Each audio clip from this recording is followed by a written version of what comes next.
Today we will discuss about how to calculate the neutral current in a three-phase system. So given that we have this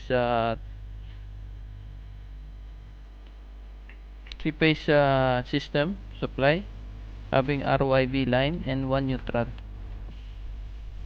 So suppose that we have a 10 ampere in our line 1 and 8 ampere in our line 2, 7 ampere in line 3. So it will result to unbalanced current.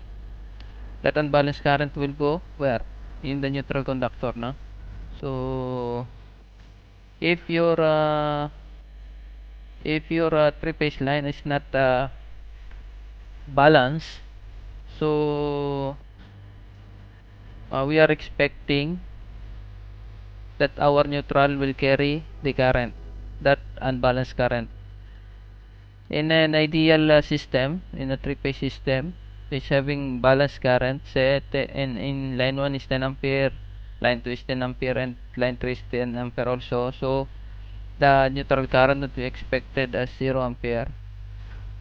So but that is not the case. In an actual application, wala talagang balanced na system, three-phase system. So lagi yang unbalanced. So we have example here. For example, we have an incomer and each line is drawing 10 ampere for line 1 or R phase, and the Y phase is 10 ampere, and B phase is 7 ampere. So we are expecting that we have a neutral current flowing in the neutral cable, normally that black cable.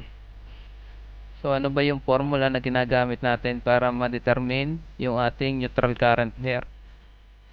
Okay, this is a useful formula that the square of the neutral current is equals to the square of the line 1 current plus the square of the line 2 current plus is the square of the line 3 current minus the product of R line and Y line minus the product of Y line and B line minus the product of B line and R line. So this is a useful formula to determine the neutral current.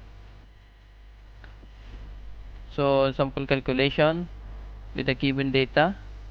So the square of the neutral current is this one, and it will result to 100 plus 64 plus 49 minus 80 minus 56 minus 70. So we have a neutral current of 2.65 ampere drawing in the neutral cable. So that is how we calculate the neutral current. Thank you, and God bless.